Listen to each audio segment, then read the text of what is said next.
Hadirin dan hadirat rahimakumullah, acara yang ketiga materi pokok sudah selesai. Kita menginjak kepada acara yang keempat, yaitu Basul Masail, yang insya Allah ada beberapa pertanyaan.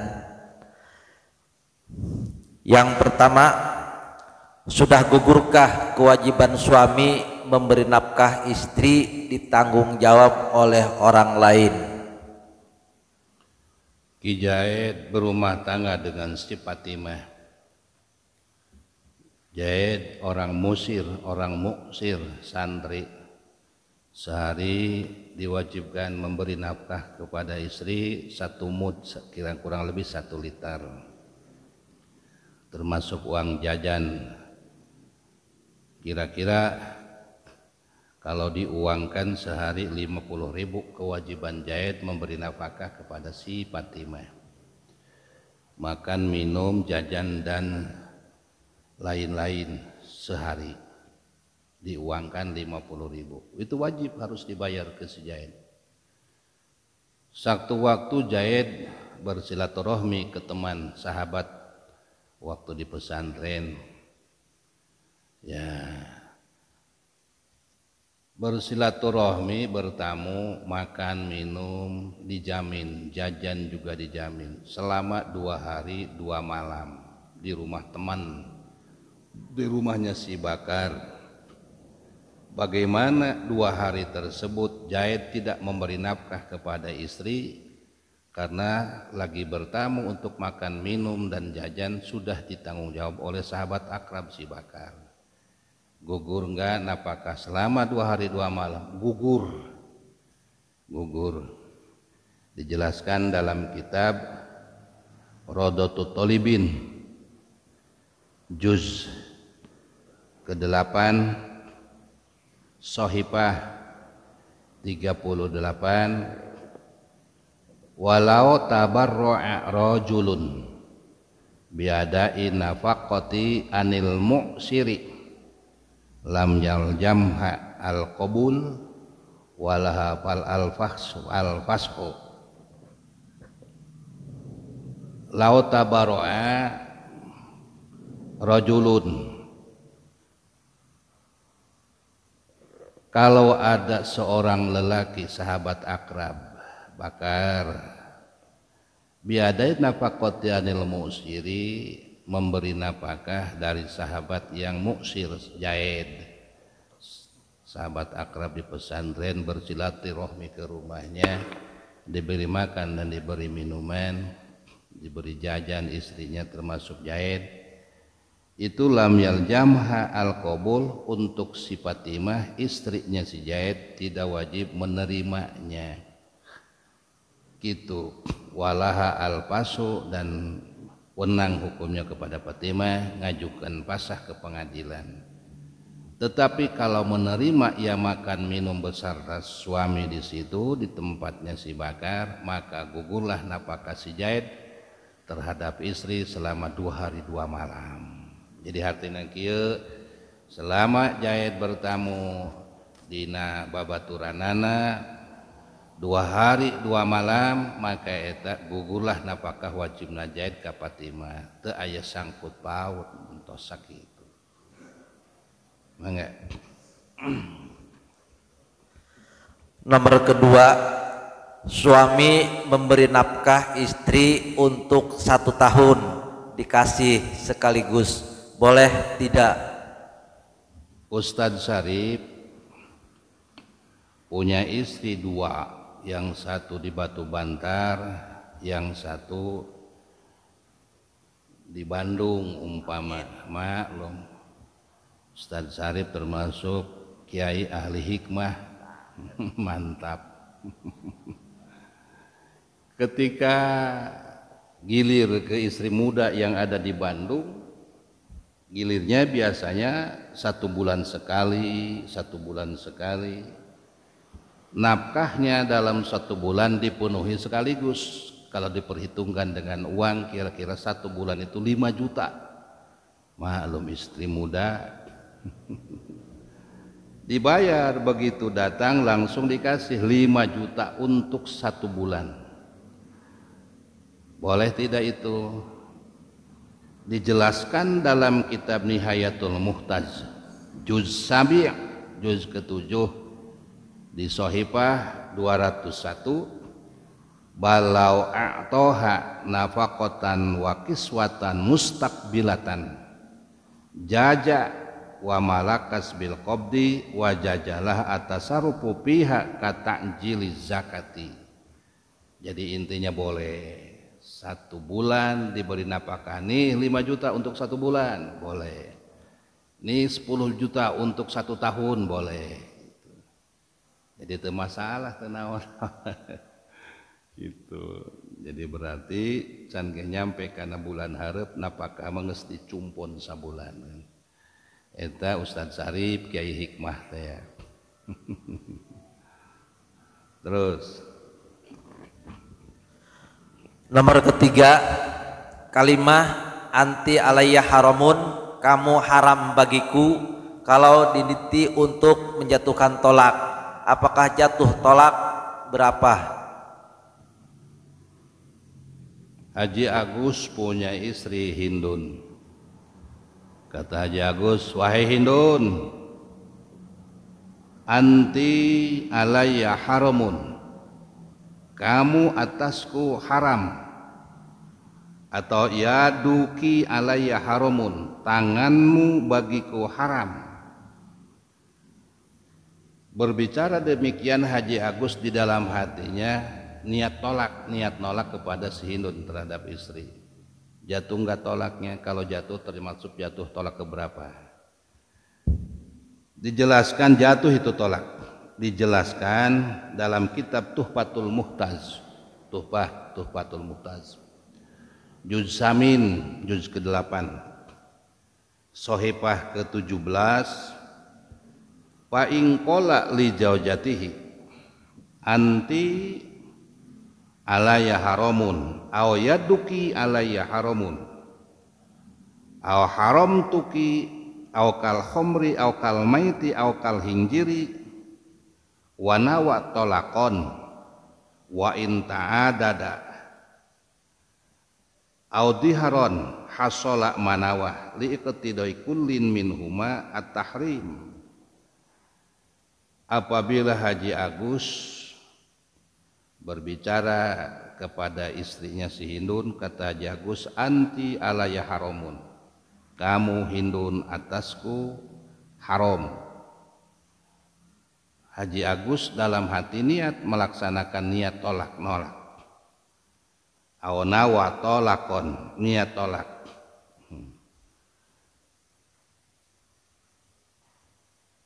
Hasola manawa dikembalikan kepada hatinya Haji Agus. Niat tolaknya berapa? Kalau dalam hati niatnya 1, jatuhlah tolak 1. Hasola manawa. Kalau dalam hati aku Haji Agus niatnya niat tolak 3, maka jatuh tolak 3. Ya duki alayya haramun. Haram tuki. Haram kamu buat saya, cek Haji Agus teh. Kalau berbicara demikian Haji Agus di dalam hatinya niat nolak terhadap istri, itu dilihat niatnya berapa. Kalau niatnya 2 tolakan, maka jatuh tolak 2. Kalau 1 tolakan, jatuh tolak 1. Kalau 3, jatuhlah tolak 3. Hasola manawah itu. Kenapa bisa jatuh tolak? Liqtidai kullin minhum at-tahrim, karena semuanya yaduki alayya haramun, anti alayya haramun, itu dikhususkan bahasanya terhadap bahasa diharamkan kepada istri. Haram bagiku kamu, haram tangan kamu buat aku, dan aku mengharamkan kepada kamu. Karena ada bahasa tahrim dan tahrim, maka itu bahasa kalau diniatan tolak jatuh tolak.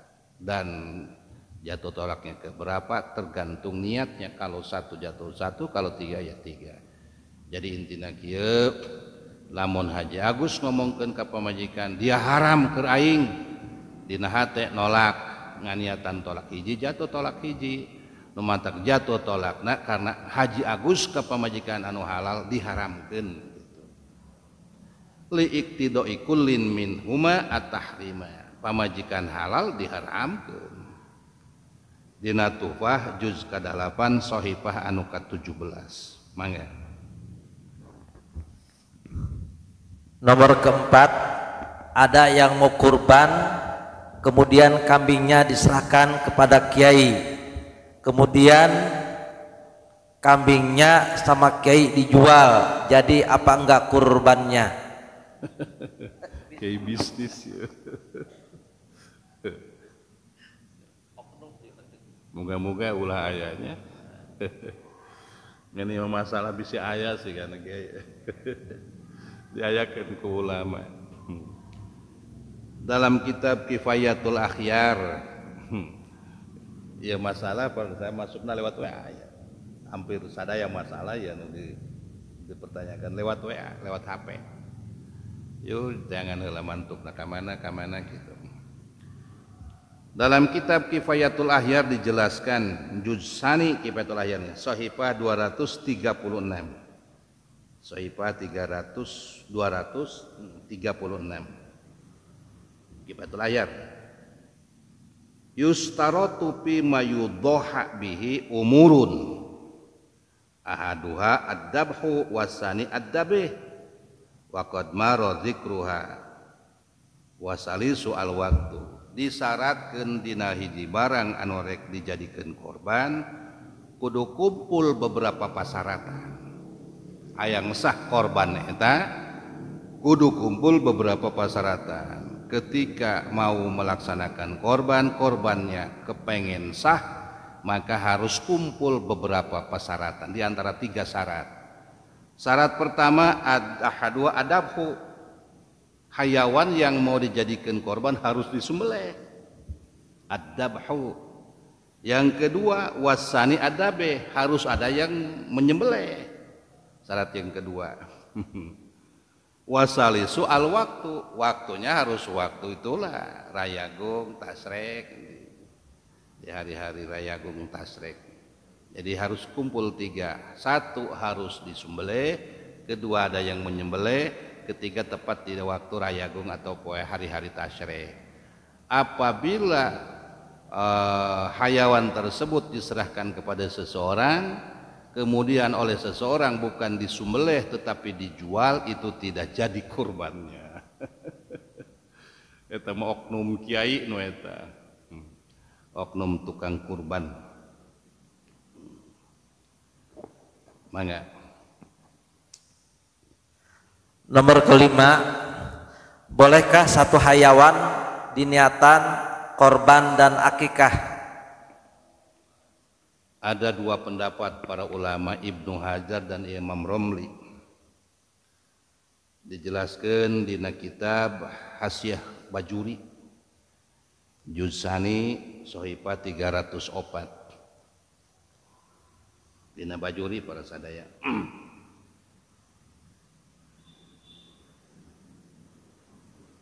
Ayat dina kitab Nusajen deui. Laona wa al-aqiqata wa dohyata lam tahsul gairun wahidun ingda hajim wa yasulu al-kulu ingda mimro. Lamun urang boga hiji domba geus manjing dipake korban, begitu dipotong 2 niat ngakahan ongkoh, niat kurban ongkoh. Cek pendapat Ibnu Hajar mah teu hasil kabeh, ekahna teu jadi, korbanna teu jadi. Tapi menurut pendapat Imam Romli mah jadi sakabehna, korban jadi, ekah jadi. Imam Romli. Jadi cek Ibnu Hajar mah teu jadi, ekah teu jadi, korban teu jadi. Tapi cek pendapat Imam Romli mah jadi sakabehna, korban jadi, ekah jadi. Nah, pasti orang kudu boga kesimpulan nu mana nu kudu dicokot ya. Ibnu Hajar jeung Imam Romli berdebat, cek Imam Romli mah jadi saduana ekah jadi, korban jadi. Cek Ibnu Hajar mah teu jadi kabehnana, ekah teu jadi, korban teu jadi. Menurut Ibnu Hajar korban dan ekahnya tidak jadi, menurut Imam Romli korban dan ekahnya jadi. Nah, dalam dua masalah ini harus diambil satu yang lebih muktamad. Nah, kita ambil kaidahnya wa idzah talapa Ibnu Hajar wal Imamu Romli wa Ibnu Hajar muqadamun fil ibadati wa Imam Romli muqadamun fil mat'umati. Kalau bertentangan antara Ibnu Hajar dan Imam Romli dalam urusan ibadah seperti dalam urusan kurban dan akikah, yang diambil pendapat Imam Ibnu Hajar. Cek pendapat Ibnu Hajar tesah dua nana korban terjadi ekah terjadi eta nu kaul nu beudang dicokot kurang. Lamun dina urusan ibadah. Wa Imam Romli muqaddamun fil mat'umati, tapi lamun urusan makanan mah Imam Romli jeung Ibnu Hajar ngaributkeun masalah makanan. Umpama cek Imam Romli hukumna haram, cek Ibnu Hajar hukumna makruh, nu dicokot dina urusan makanan nah pendapat Imam Romli itu. Mantak kudu capetang santri mikiran antara Ibnu Hajar jeung Imam Romli. Ulama mutakhirin keneh, tetapi nalika pagedog dina urusan permasalahan tinjau lihat apa dasarnya, apa urusan ibadah atau urusan makanan. Kalau urusan makanan pendapat Ibnu Hajar yang diambil, kalau pendapat urusan makanan pendapat Imam Romli yang diambil. Jadi beda. Ya urusan ibadah pendapat Ibnu Hajar yang diambil. Cek Ibnu Hajar mah ekah tidak jadi, korban tidak jadi kalau ada satu kambing diniatan dua, satu ekah dua kurban, kurbannya tidak jadi, akikahnya tidak jadi. Itu pendapat Ibnu Hajar. Menurut pendapat Imam Romli, jadi duanya, ekahnya jadi, kurbannya juga jadi. Itu pendapat Imam Romli. Tetapi kalau urusan ibadah, pendapat Imam Romli harus ditinggalkan. Kita ambil pendapat Ibnu Hajar. Dilanjutkan dalam salah satu kitab Asyah Bajuri itu. Wa ta'addadu al-aqiqatu bi addadil auladi. Jadi ekah itu berhitung-hitung, artinya berhitung-hitung itu kalau ada anak 3 maka kambingnya harus 3, ta'adud. Wa ta'addadul aqiqatu bi adadil auladi, ekah itu berjumlah sekian dan sekian mengikuti jumlahnya anak. Kalau anaknya 4 maka kambing yang mau diekahkan harus 4. 3. Fala takfi anhum aqiqatun wahidatun, maka tidak cukup 3 anak 1 akikah. Kita punya anak 3, punya kambing 1, kambing 1 itu diniatan akikah buat 3 anak. Menurut Bajuri, fala takfi anhum aqiqatun wahidatun, tidak cukup.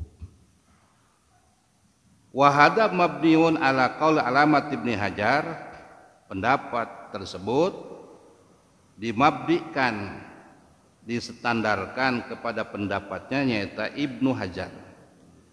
Kata Ibnu Hajar, annahu law arada bisatil wahidati al-udhiyata wal aqiqata lam yakfi.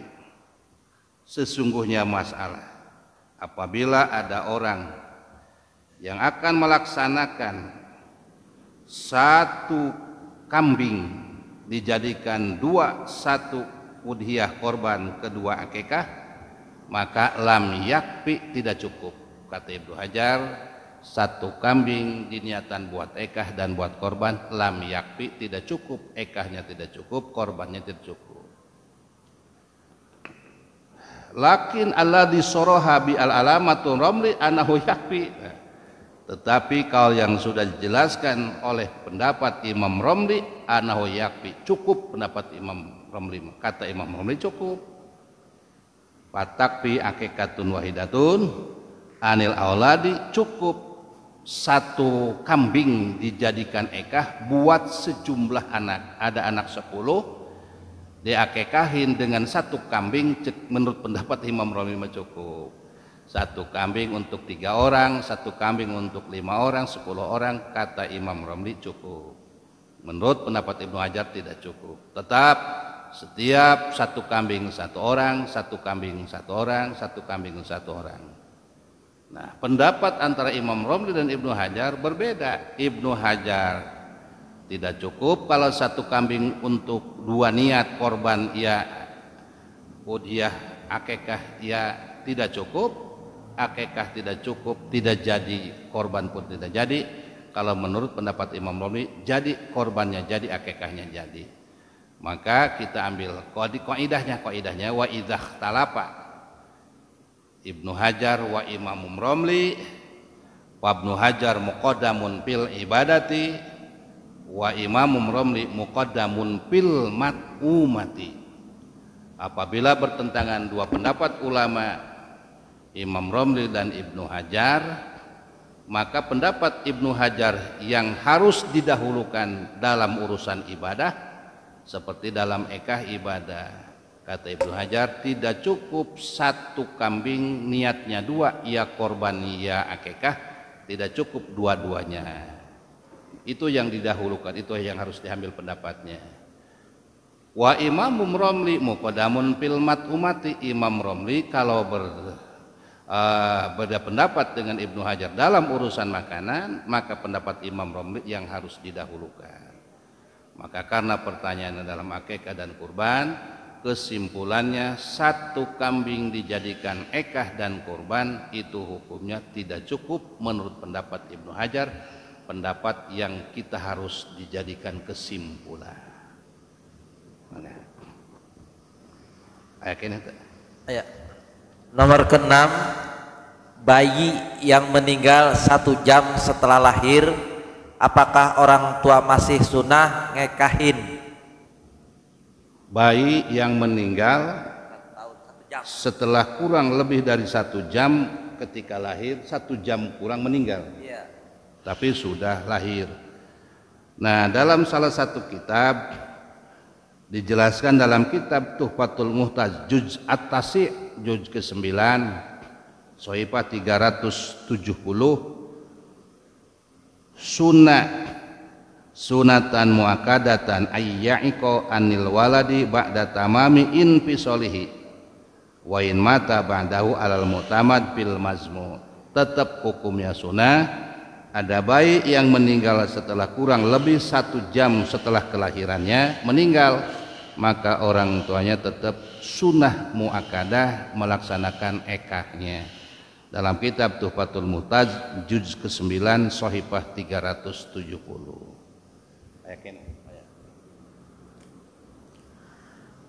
Nomor ke-7,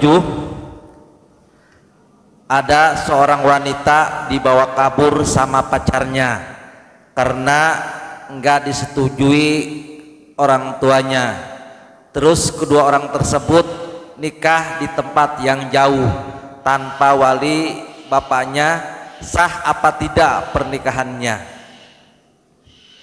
Namanya wali adol. Wali adol. Zaid berhubungan dengan Fatimah, udah janji mau melaksanakan pernikahan. Sepakat dua-duanya antara Zaid dan Fatimah.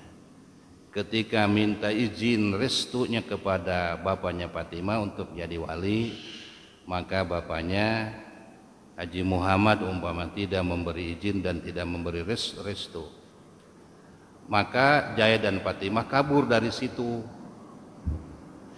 Kurang lebih ada 1 marhalah, 2 marhalah, 100 km tadinya, kurang lebih 100 km. Si Fatimahnya dibawa kabur sama Zaid.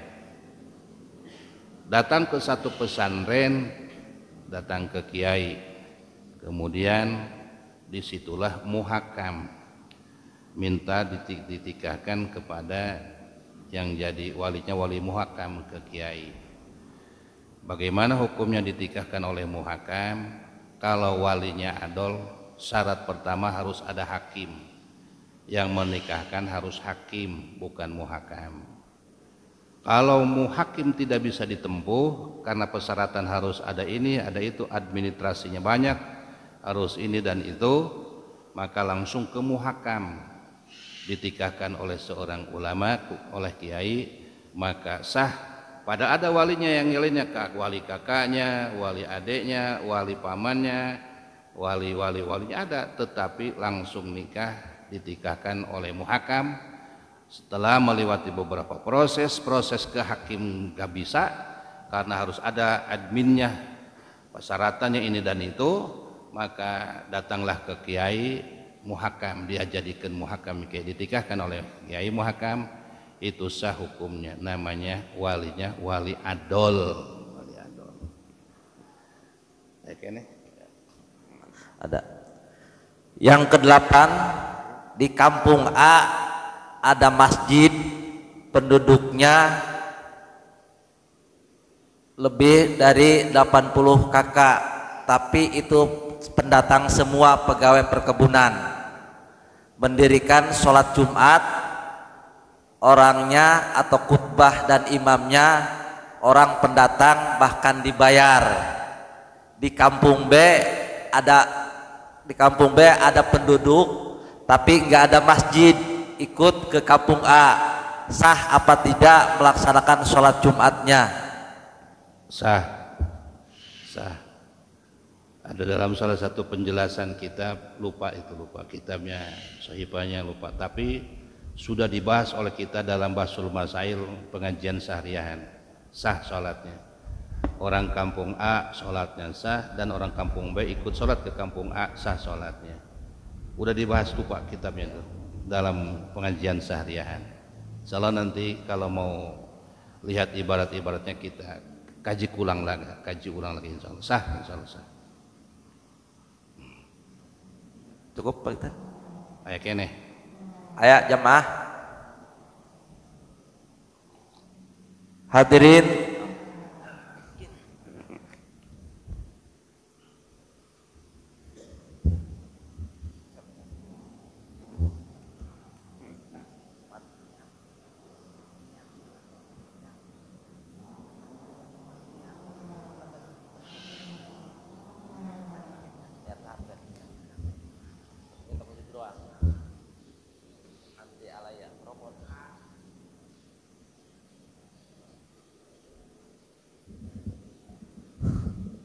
ada seorang suami mengucapkan anti alayya haramun, tapi dalam hatinya tidak niatan tolak, jatuh apa tidak? Cuma ngomong doang. Tidak jatuh tolaknya, tapi itu dihar, tetap haram. Tidak jatuh tolaknya, tapi itu tetap hukumnya dihar. Ada aturan dihar. Jadi kalau tidak diniatin tolak, tidak jatuh tolaknya, tetapi karena ada dengan bahasa anti alayya haramun, jatuh kepada zihar, tetap haram. Makanya wajib langsung harus ditolak langsung. Setelah anti alayya haramun, langsung cepat jatuhin tolak. Jatuh tolak saya kepada kamu satu, atau beres ta, tinggal nungguan idah, di jero idah dirujuk deui gitu. Maka kembali ngeneta jalma lantar ngesai bahasa gitu, kudu bayar kiparat. Jadi terjatuh karena tolakna, ngenjatuh karena dihar, itu diniatan mah. Maka supaya ulah jatuh karena dihar, secepatnya langsung jatuhan tolak, jatuh talak aing hiji ka dia gitu. Terjatuh karena tolak, lantar geus jatuh tolak pan dia di aing. Hati dia lain eta pamajikan atuh deungeun, aing deungeun. Dina jero idah bisa dibalikan deui. Aing geus dibalikan mah atuh maka hade pamajikanana ieu. Lain dihar deui. Ngeun maka cek ulama bayar kiparat heula. Kiparat dihar. Ada masih? Hadirin dan hadirat rahimakumullah.